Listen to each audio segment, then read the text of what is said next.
Hey guys, Conquistador here. Today we're going to be giving my PC a cosmetic upgrade. So let's talk about a makeover!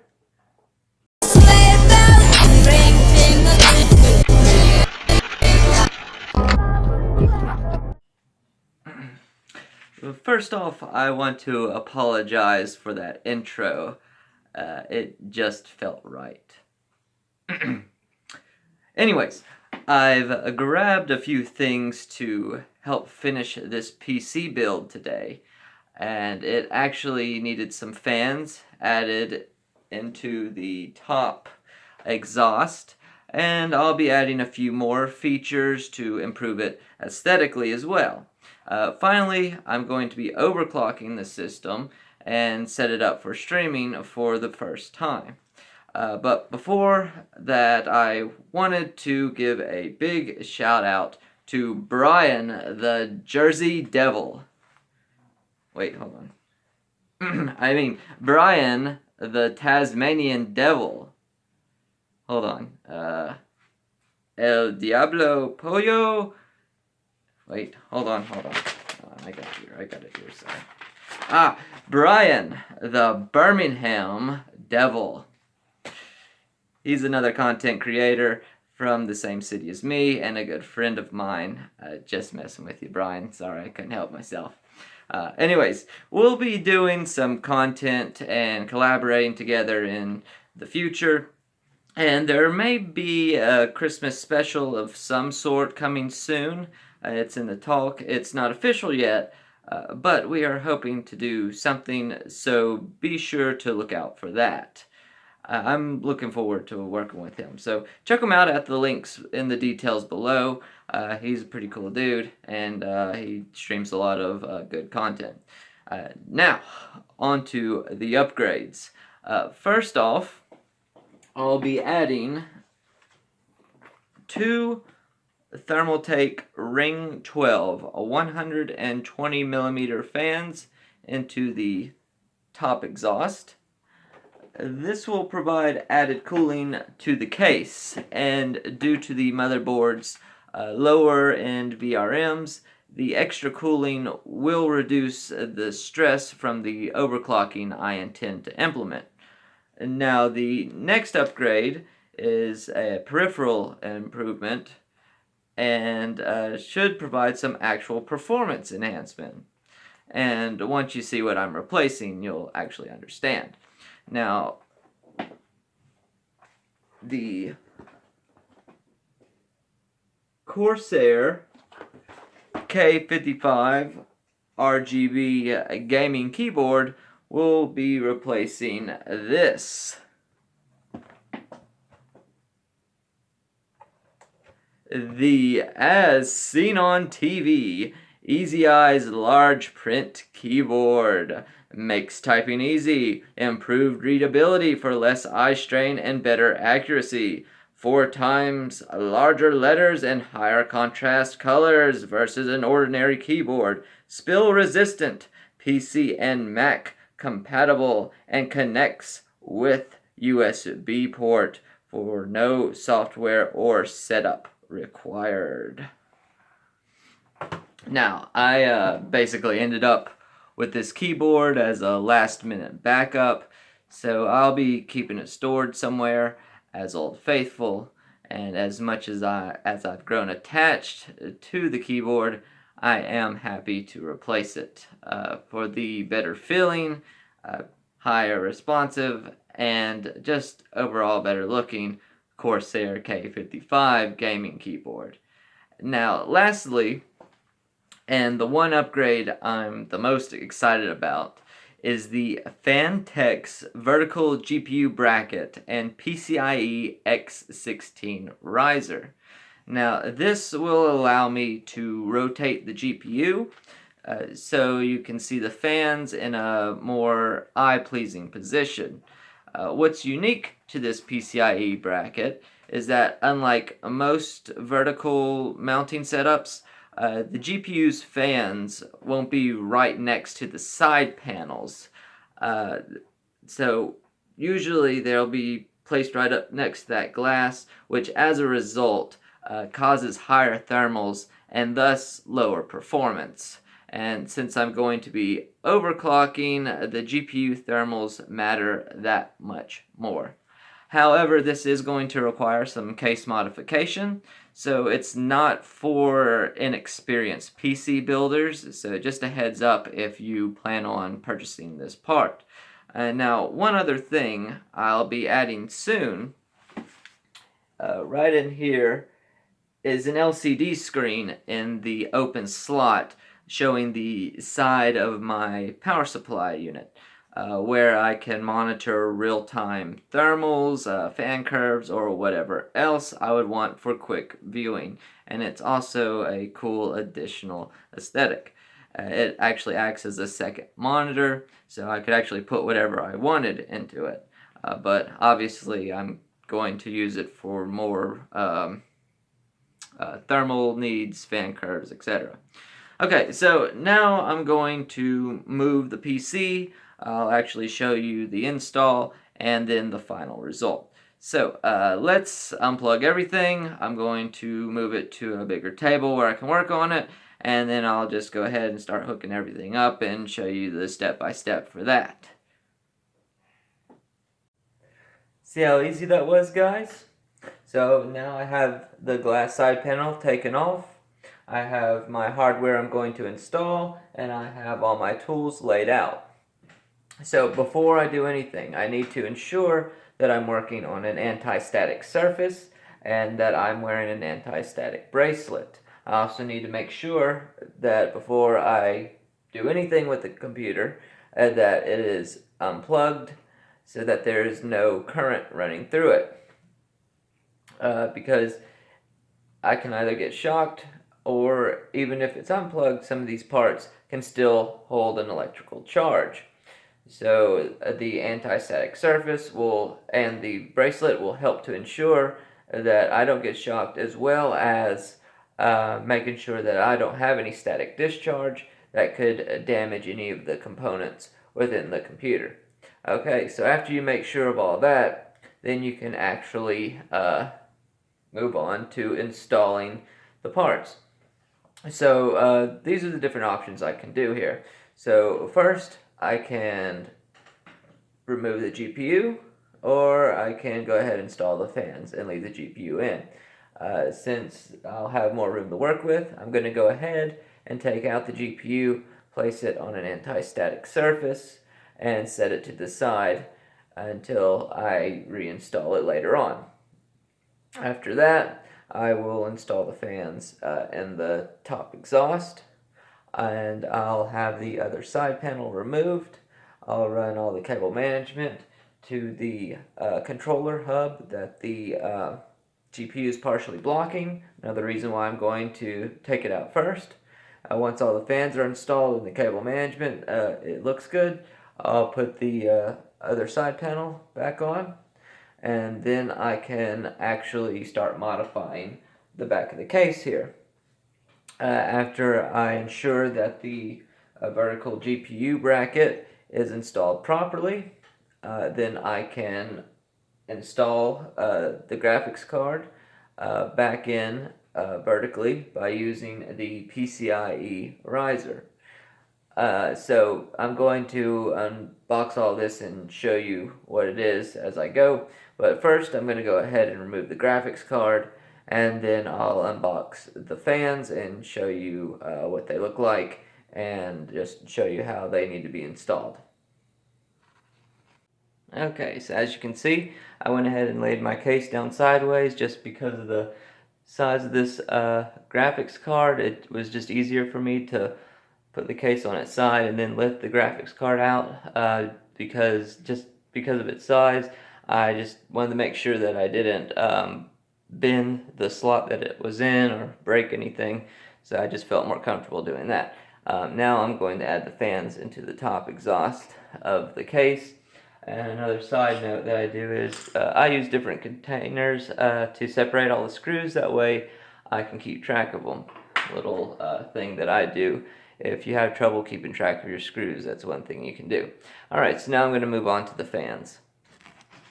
Alright, so I'm going to be installing 2 of the Thermaltake Ring 12 fans. Now, these particular fans only have one speed. They run at a max speed of 1500 RPMs. They do come with a low noise cable, which basically reduces the power that they receive by 33%. So that will reduce their RPMs down to 1000 if instead of the 1500, and it'll reduce their noise level if you think they're too loud. I prefer to have the fans running at max, that way I can get the maximum performance out of them, so I won't be using this cable. But they basically come with the fan. You have your screws so you can mount them into the case or a radiator, however you're going to use them. And then you have your Molex adapter so they can get power straight from the power supply. These are 3-pin fans, so a 4-pin fan would have the ability to be able to be adjustable with how much voltage it receives, and just be and so you'll be able to adjust the fan curve. In this case, they just give you a cable to do that. That's a lot of extra work. So you can either plug this directly into your motherboard, get power that way, or run it to the power supply and get power that way. So I'm going to go ahead and install the fans and get power from the power supply and not plug them into the motherboard, just to keep the inside of the case cleaner. Alright, so it's just going to be easier for me to lift the case up and install it that way, and then run the cable through the cutout in the case to the other side where I'll plug it into the power supply. But I'm just going to show you real quick how you need to install a fan if you want the exhaust to blow out. So this side, the front of your fan, where the logo is, that's where the air goes in. On the other side, where you just have like the sticker and it's obviously the back side of the fan, that's where air blows out. That's usually the case for 99% of fans, but you know, you might get a weird one sometime, or you know, if you buy it from some off-brand fan, and that might not be the case, so it's always good to check. But in this particular instance, I'm going to install this with the front of the fan facing towards the inside of the case. The back of the fan is going to face outward towards the top. So, like so. I'm going to install it just like that, then run this through a cutout on the inside. So then I'm going to install those, and I'll show you how I hook up the power. Okay, so when taking off your other side panel, you'll have 2 thumb screws right here. Sometimes they're too tight, so you'll have to use a Phillips head size 2 to get those off. And you just unscrew it like so, and it should slide off. And then, alright guys, so I have the 2 fans mounted in the top now. As you can see, the one fan I've already got the Molex attachment right here. So the second one, I've just started doing a little cable management, and I've run it along the edge of the case here where it can't be seen. I'll be able to zip tie it and keep it nice and clean looking. So these connections for the Molex are keyed, so make sure you line them up properly. They should only go in one way, and then it'll just slide right in and lock in. How they're going to connect is right here to your power supply. That's going to be a Molex connection. These will connect together, the 2 fans, and form a chain, and then they'll actually hook up to the power supply at the same point, and that's where they'll get their power. Or I could hook one up here, I could hook one up separately here. I have more than one connection from the power supply for Molex connection, so just depending on what's the best cable management option, I'll do. And in case you're wondering about this is pink duct tape. The double-sided Velcro I got apparently didn't want to hold, and the fan controller that I have just fell right off. and the double-sided adhesive on the Velcro stayed attached to the case. So I used duct tape as a temporary fix, and it actually, I'd recommend it if you need something temporary. Obviously, I'm going to get a more permanent adhesive that's meant to mount these types of things. But for a temporary fix, it works really well, and it's just attached at one of the cutouts right here, and then there's some around the edge. But as far as on the inside of the case, you can't see it. So another example of sometimes you have to hide the ugly parts on this side, and as long as it looks clean on the other side. But as you can see, the cable management is fairly neat. You know, you want to have everything kind of go in a certain direction. Ultimately, your rat's nest is going to be down here with your power supply, especially if it's a non-modular power supply. Mine is a semi-modular, so fortunately I don't have as many cables as a non-modular one would be. Ultimately, you want a modular power supply, but that's a whole nother thing. Anyway, so I'm going to attach all these up, pop the panel back on, and then I'll get to work on the back of the case here where the modification is going to be for the vertical GPU bracket to go in. Then I'll put in the the GPU, and I'll pop the glass panel back on, and then I just have to hook it up, turn it on, and we'll see how it looks with all the new additions. So let me go ahead and get these fans hooked up, and I'll get started on the Phanteks GPU vertical mount. Alright, so everything that came with this is our vertical bracket, sound dampeners, and a 220 millimeter in length riser cable. So how this is going to work is just, instead of the slots going horizontally, they'll go vertically. So I'll have to modify and take the slots out of here. This will attach into the back of the case after that. Then I'll mount this to the bracket, and then the GPU will sit vertically to give it a better aesthetic, and also it'll just help with the general thermals as well. Alright, so I've measured up the pads, so they're going to go on the bottom of the bracket right here, and then I'll lock it into the case, and I'll attach the PCIe riser to the bracket, and then plug the GPU in. So go ahead and take this off.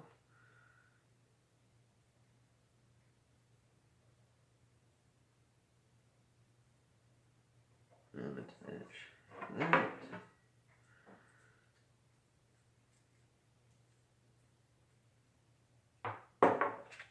And then the second one as well.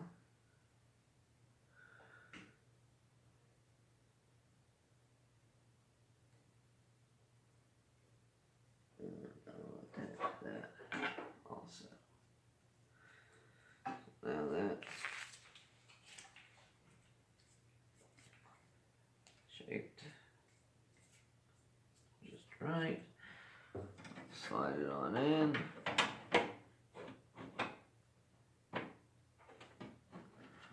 And it'll just screw into place now. Like so. So then I'm going to take it out, attach this to it, plug it into the X16 slot, and then I'm going to attach the GPU to it finally. Alright, so I'm going to take it out of its packaging. Careful not to touch any of the pins. So I've taken the riser out of its anti-static bag. I'm using the bag as a anti-static mat for temporarily. Be sure not to touch the end of this. This actually has a cover where the pins are going to plug into the X16 slot. So right now I'm just screwing the riser into the bracket itself.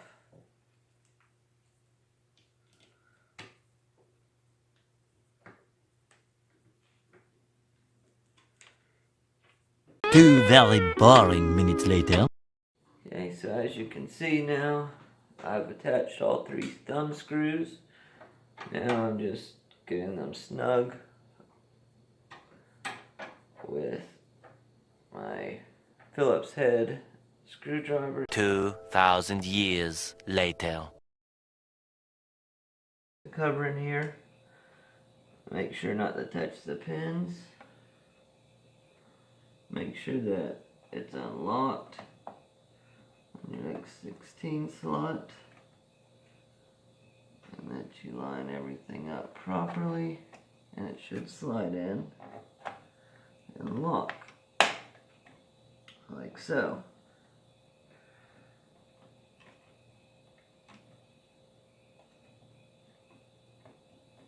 Alright, perfect. Now all I have to do is place the GPU. Alright, as you can see, the GPU is in place. Got it locked in place now, lined up and everything. Now I'm just going to attach the power supply and put the glass panel back on, and then I can take it back to its rightful home and hook it up, and I'll see how it looks.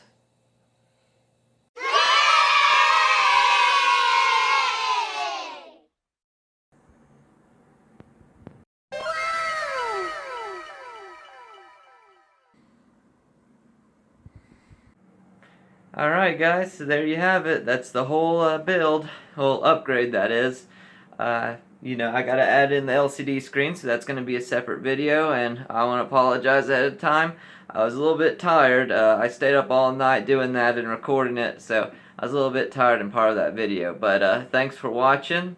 I hope you liked it. Make sure you hit that like and subscribe button, and everybody, stay safe and stay healthy. I'll see you next time.